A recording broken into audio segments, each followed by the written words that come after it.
Pun. Mohon izin Bapak Ibu, sebelum kami lanjut, izinkan saya memperkenalkan diri. Saya Nengah Widjani, ASDMA Ahli Muda pada BKPSDM Kabupaten Buleleng. Mohon izin untuk share screen, Bung ya.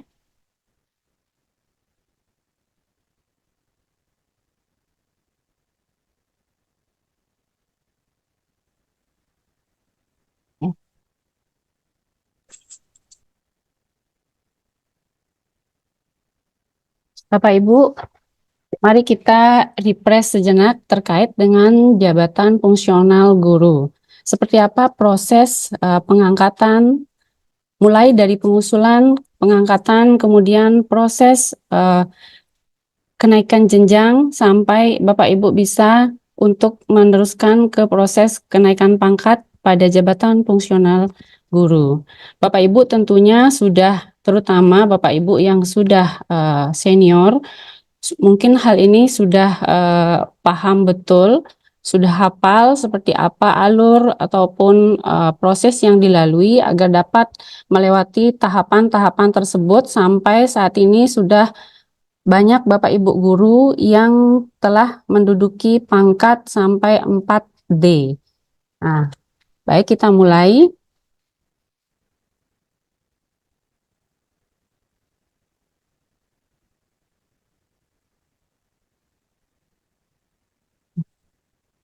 Nah, ini Bapak Ibu.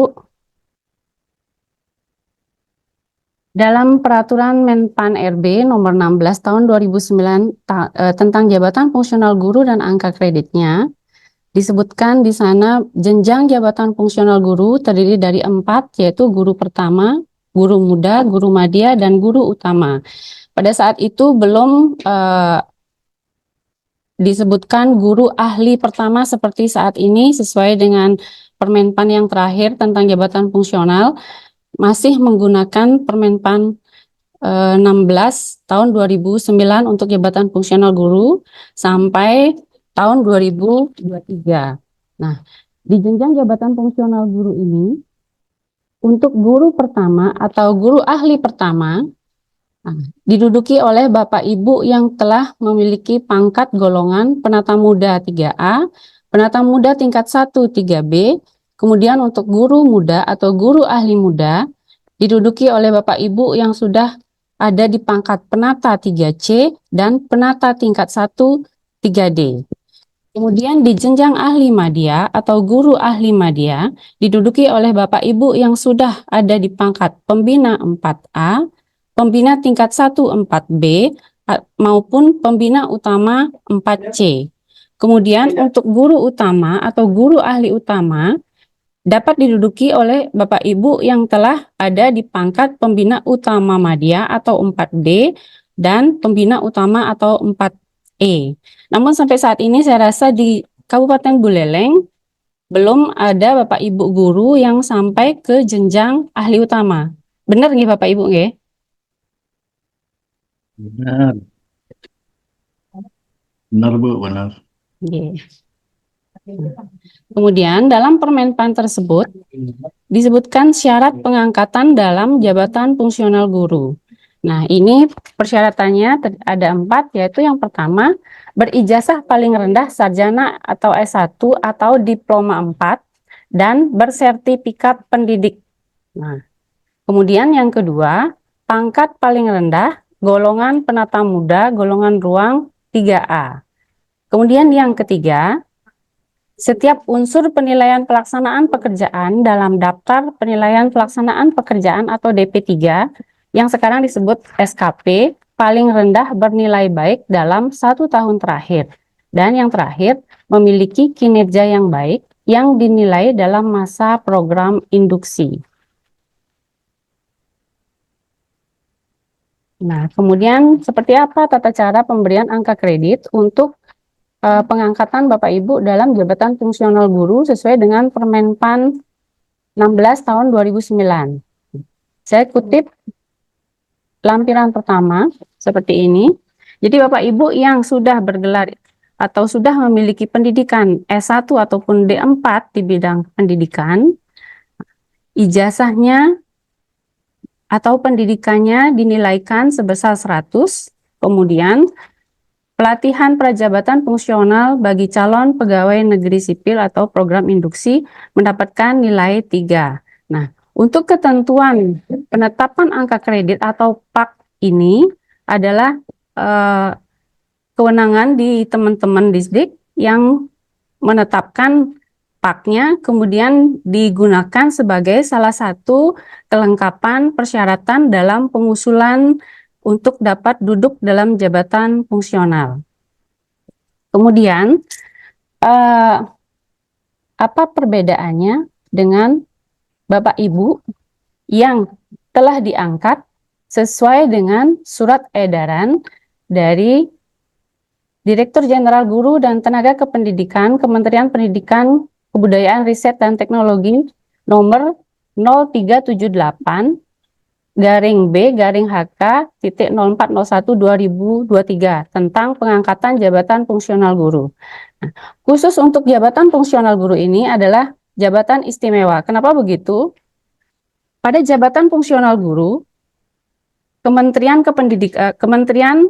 Pendidikan memiliki aturan teknis tersendiri terkait tata cara pengelolaan maupun penetapan angka kredit bagi teman-teman yang duduk dalam jabatan fungsional guru ataupun tenaga kependidikan lainnya.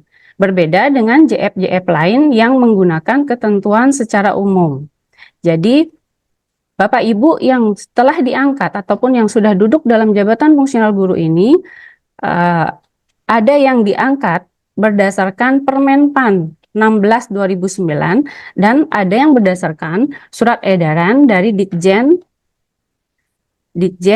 GTK tersebut. Nah, pada surat edaran ini intinya adalah pejabat pembina kepegawaian atau PPK wajib mengangkat PNS yang telah melaksanakan tugas sebagai guru ke dalam jabatan fungsional guru meskipun mereka belum memiliki sertifikat pendidik.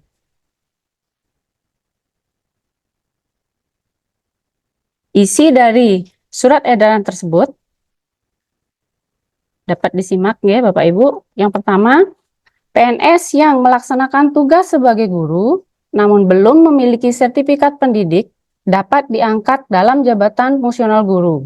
Kemudian yang kedua, PNS sebagaimana dimaksud pada angka 1 dengan pangkat atau golongan ruang penata muda 3A yang melaksanakan tugas sebagai guru untuk mengisi lowongan kebutuhan jabatan fungsional guru sebelum ditetapkannya peraturan BKN nomor 11 tahun 2022 tentang pedoman teknis pembinaan kepegawaian jabatan fungsional, maka pejabat pembina kepegawaian wajib, yang garis bawahi wajib mengangkat PNS yang bersangkutan ke dalam jabatan fungsional guru.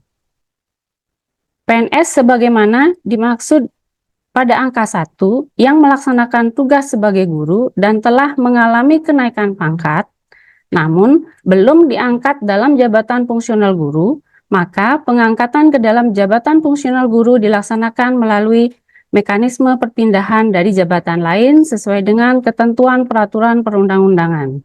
Kemudian yang keempat, salah satu persyaratan perpindahan dari jabatan lain sebagaimana dimaksud pada angka 3 adalah mengikuti dan lulus uji kompetensi. Kemudian yang kelima, ketentuan mengenai uji kompetensi sebagaimana dimaksud pada angka 4 ditetapkan oleh Direktur Jenderal yang membidangi guru.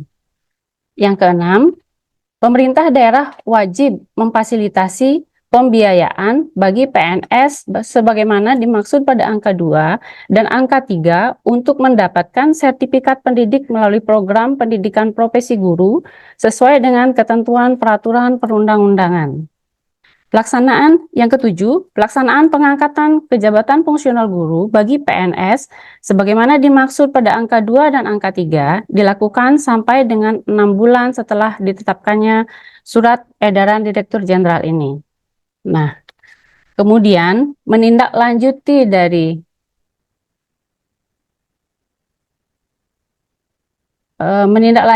surat edaran Ditjen GTK ini, keluarlah kemudian surat tindak lanjut keluarlah surat tindak lanjut terkait teknis pelaksanaan pengangkatan dalam jabatan fungsional guru pada 16 April 2023. Isi dari surat tersebut adalah PNS yang telah duduk pada pangkat golongan 3A, 3B dapat diangkat dalam guru ahli pertama tanpa uji kompetensi. Kemudian, PNS yang telah duduk pada pangkat golongan penata 3C yang telah ikut dan lulus uji kompetensi dapat diangkat dalam guru ahli muda. Kemudian, Bapak Ibu yang sudah duduk pada pangkat 3C ini yang sudah ikut uji kompetensi namun tidak lulus dapat diangkat dalam guru ahli pertama. Nah, kemudian yang paling penting juga dalam surat tindak lanjut ini, pengangkatan dalam jabatan fungsional guru ini paling lambat pada tanggal 19 Juli 2023. Sehingga pada bulan Juli 2023 merupakan batas akhir kita untuk melakukan pengangkatan kepada Bapak Ibu yang diangkat dalam formasi guru, walaupun tidak punya serdik, sudah semuanya dapat dilakukan proses pengangkatan menjadi guru. Seperti apa teknis ataupun tata cara pemberian angka kredit untuk Bapak Ibu yang diangkat melalui SE Ditjen Guru dan Tendik ini. Nah, mari kita lihat. Pada surat tindak lanjut ini sudah disertai dengan surat lampiran tabel perolehan angka kredit bagi PNS yang akan diangkat dalam JF Guru. Seperti ini Bapak Ibu. Jadi Bapak Ibu yang pada saat itu dalam golongan ruang 3A dengan pendidikan sarjana, dengan masa kerja kurang dari 1 tahun, yang punya masa kerja 1 tahun dan seterusnya, sudah ditentukan nilai-nilai dalam tabel tersebut. Jadi Bapak Ibu antara satu dan yang lainnya tentu akan mendapatkan atau ditetapkan angka kreditnya yang berbeda-beda sesuai dengan kondisi Bapak Ibu saat itu.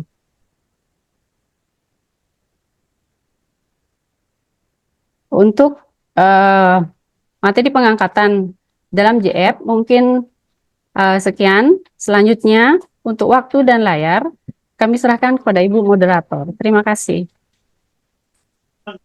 Terima kasih Bu Wiryani dari BKPSDM sudah memberikan penjelasan yang panjang lebar mengenai mekanisme pengusulan ataupun SK mengenai jabatan fungsional guru.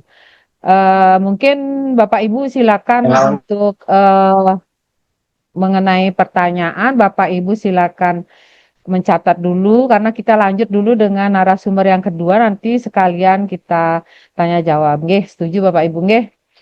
Untuk yang narasumber kedua dari BKPSDM juga mungkin sudah hadir tentang mekanisme kenaikan pangkat karena ini ada hubungannya juga dengan kenaikan pangkat. Ibu Teni Wulandari sudah hadir.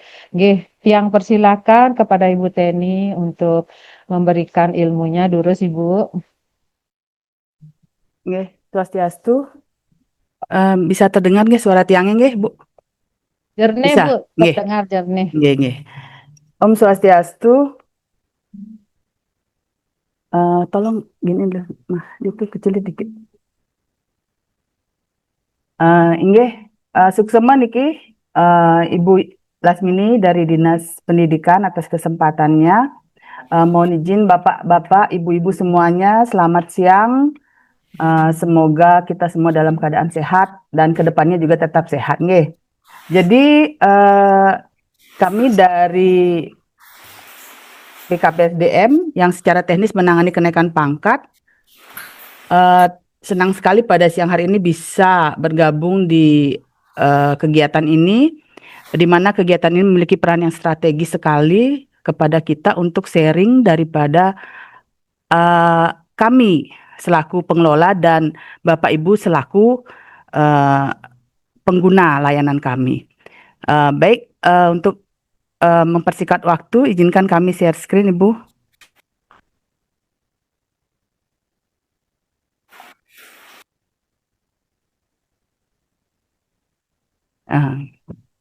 Sudah muncul, Bu, nggih, di layar, nggih? Sampun Ibu, sampun. Nggih. Nggih, sebelumnya kemungkinan di sini sudah bergabung juga Bapak Ibu yang sudah mentok pangkatnya di 4C, nggih. Banyak, Bu? Sampun Banyak, Ibu. nggih. Sudah pun Nggih. kelihatan. Banyak. Nggih, Nah, Nika oke. pun menjawab.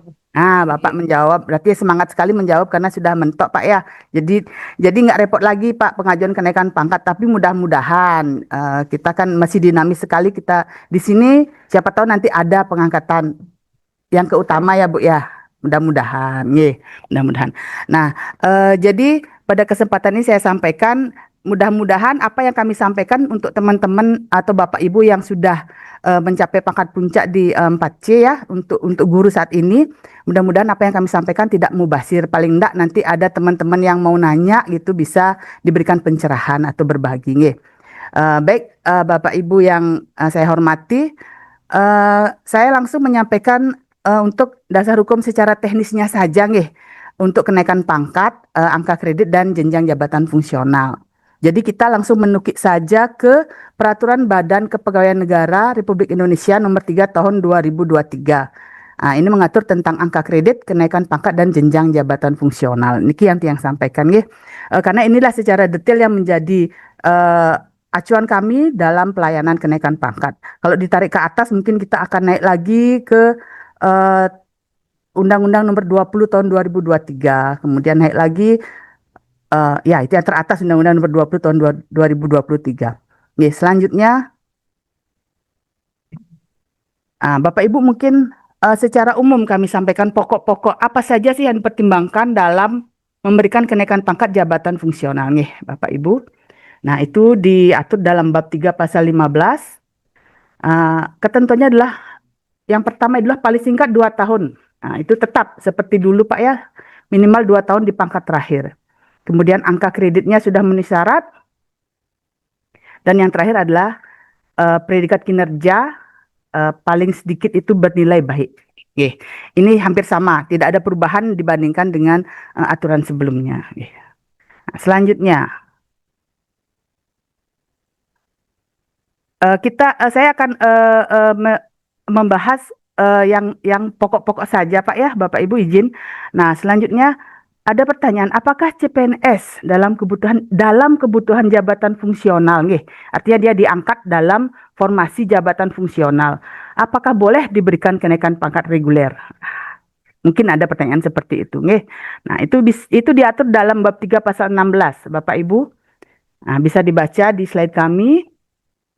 Di screen bisa dibaca, nggih. Yang pertama, dalam hal pengangkatan dalam jabatan fungsional melalui pengangkatan pertama PNS belum diangkat dan dilantik ke dalam jabatan fungsional, maka PNS yang bersangkutan tidak diberikan kenaikan pangkat reguler setingkat lebih tinggi sampai yang bersangkutan diangkat dalam jabatan fungsional. Jelas, nggih? Nah, kemudian mekanisme pengangkatannya sesuai dengan peraturan yang mengatur tentang kenaikan pangkat jabatan fungsional, dan yang bersangkutan akan diberikan kenaikan pangkat setelah dilantik dalam jabatan fungsional, nggih. Nah, selanjutnya,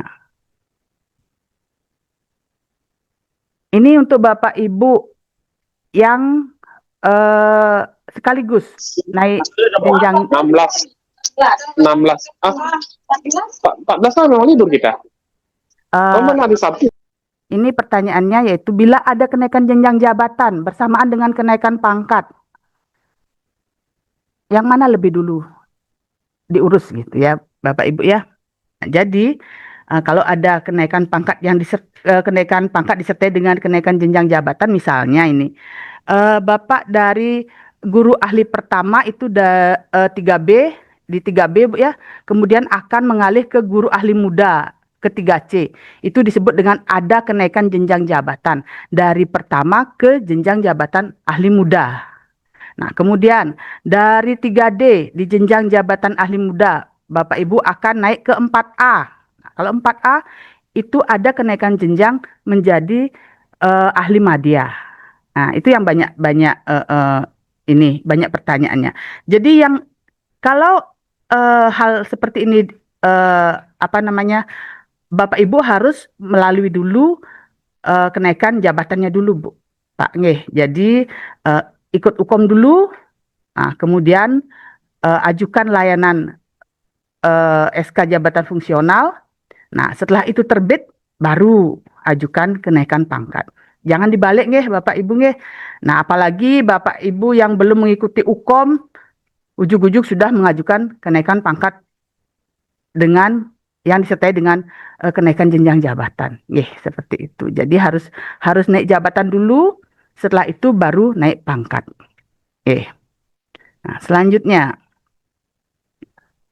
niki yang sharing nggih hal-hal yang teknis yang sering sekali menjadi kendala atau yang sering kami temukan pada saat kami melakukan pelayanan kenaikan pangkat. Nah, yang pertama, permasalahan pada penetapan angka kredit.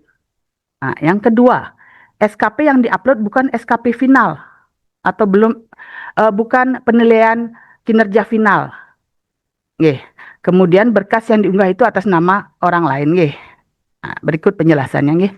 Nah, yang pertama niki terkait dengan Pak, nggih. Nah, ini yang sering sekali terjadi Ibu Bapak, di mana Pak konvensionalnya itu tidak ada atau tidak asli. Nah, yang mana kadang-kadang Bapak Ibu juga masih bingung yang mana sih yang namanya Pak lama. Nah, kalau kita istilahkan Pak lama nggih, Pak konvensional itu sebagai Pak lama.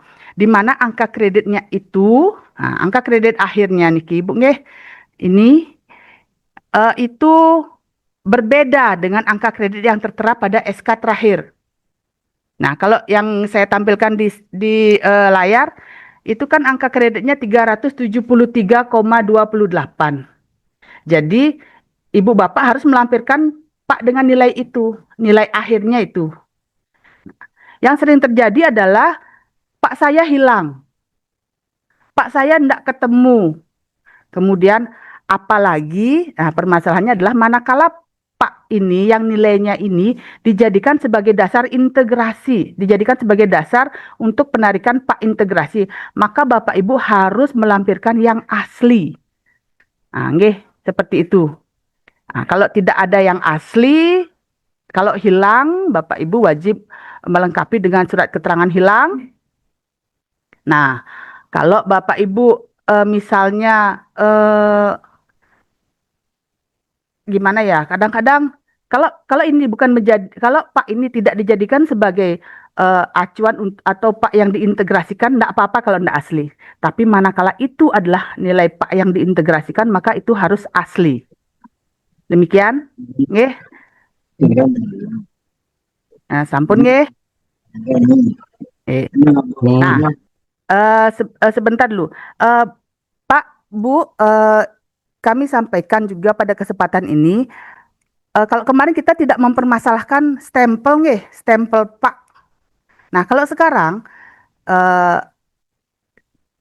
dari penilaian kemarin dari sebulan terakhir periode sebelumnya ini itu kita mewajibkan bahwa Pak itu harus distempel. Nggih.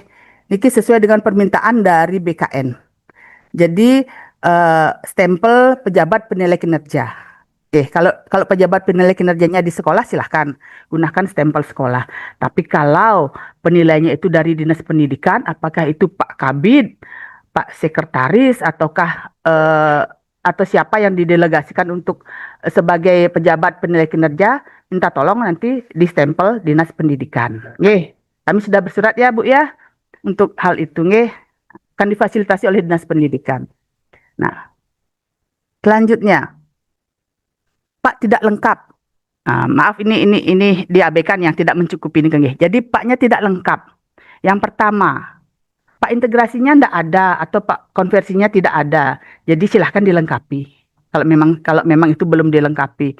Nah, kemudian Pak, konversinya tidak lengkap. Mungkin ada konversi 2023, 2024, 2025.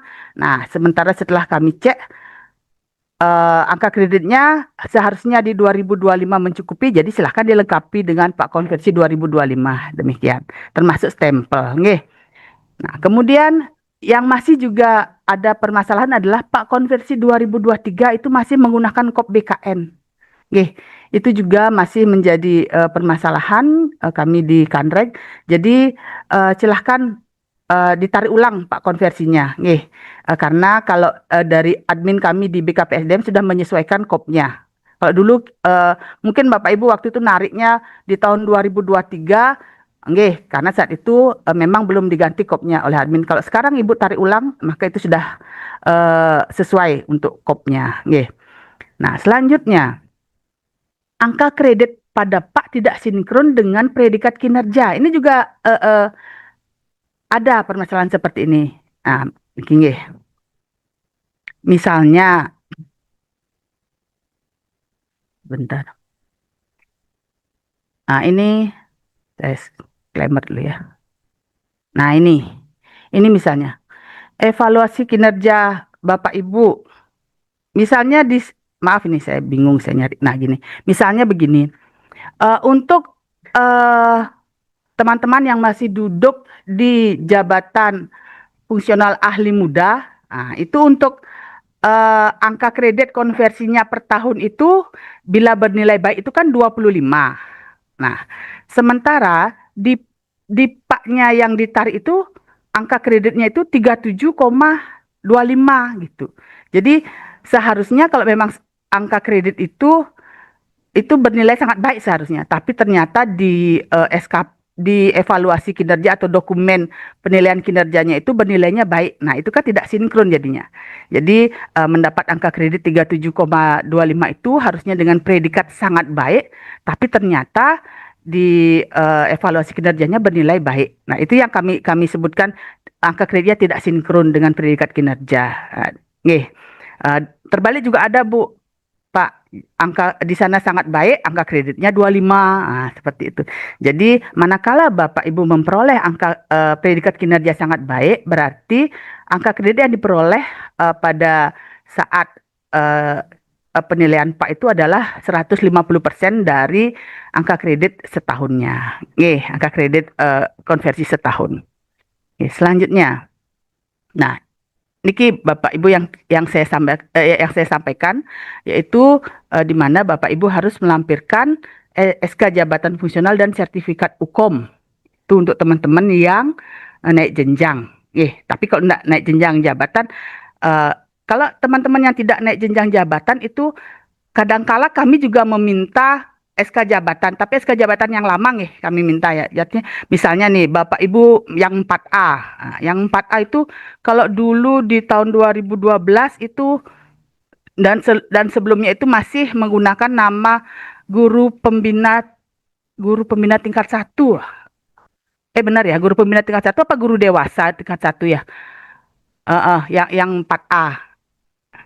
Izin guru pembina ya. Nah, guru pembina.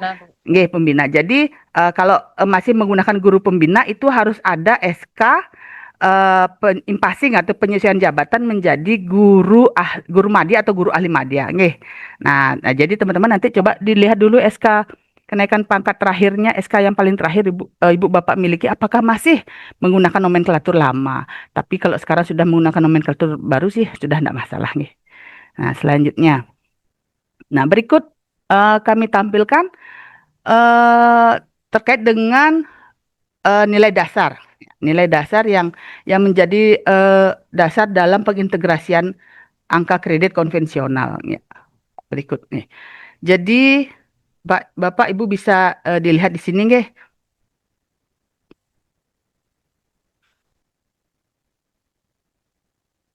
Untuk jenjang jabatan ahli pertama itu di 3A dan 3B. Nah, jadi nilai dasarnya itu 100. Nah, jadi kalau Bapak Ibu nanti punya masih dengan angka kredit dengan Pak lama, belum sempat integrasi cuma sekali nggih, cuma sekali. Jadi kalau masih angka kreditnya belum diintegrasikan maka akan dipotong dengan nilai dasar sebesar 100 poin. Seperti ini ke. Nah, demikian halnya dengan guru ahli madya nih. Yang banyak sekarang kan yang ke guru ahli madya yang banyak nggih. Jadi itu dipotong sebesar 400 itu angka kredit dasarnya. Ya, ini yang banyak. Ya. Sampun nggih. Ini nanti bisa dibaca Bapak Ibu di eh, di PerKBKN ya, peraturan Badan Kepegawaian Negara nomor 3 tahun 2023. Lebih lengkap nggih di sana. Nah, kemudian terkait dengan SKP final. Bapak Ibu banyak yang belum melampirkan SKP final, tapi yang dilampirkan adalah SKP periode. Jadi penilaiannya masih TW1, TW2, TW3, TW4. Nah, seperti itu ya yang masih beberapa saya lihat. Jadi yang kami perlukan itu adalah SKP dengan penilaian final. Jadi Januari sampai dengan Desember. Jangan lupa setelah selesai itu disinkronkan kinerjanya itu dengan mengklik kirim ke CSN. Kalau ini belum diklik, kami tidak bisa melakukan entry. Tidak bisa kami ngentri usul Bapak di CSN kalau ini belum dikirim ke CSN. Nah, itulah yang kami sampaikan bahwa harus sinkronisasi ke CSN ya, Bapak Ibu. Pasti itu yang kami sampaikan di PIL BKD kalau memang itu belum diklik. Oke, jadi jangan lupa klik itu sehingga usul Bapak atau Ibu bisa kami proses selanjutnya. Nah, berikutnya kenaikan pangkat sekarang tuh berapa kali sih setahun? Nah, pasti Bapak Ibu sudah tahu. Itu sudah sekarang kita 12 kali dalam 1 tahun. Jadi terhitung setiap tanggal 1 di setiap bulan itu ada periode kenaikan pangkat. Nanti untuk lebih lengkap Bapak Ibu bisa lihat di Peraturan BKN nomor 4 tahun 2025 tentang periodisasi kenaikan pangkat. Jadi kalau dulu kita masih per 6 bulan ya, per 6 bulan. Jadi manakala tertinggal itu rasanya 6 bulan lagi saya harus menunggu. Nah, sekarang Bapak Ibu bukannya apa-apa, jadi ada kesempatan di bulan berikutnya. Ini terutama kadang-kadang kan ada yang terlambat mengusulkan gitu nih. Jadi sudah diantisipasi oleh kepala BKN nih. Nah, kemudian apa sih bedanya usul tidak lengkap sama usul tidak memenuhi syarat? Mungkin Bapak Ibu bertanya seperti itu nih.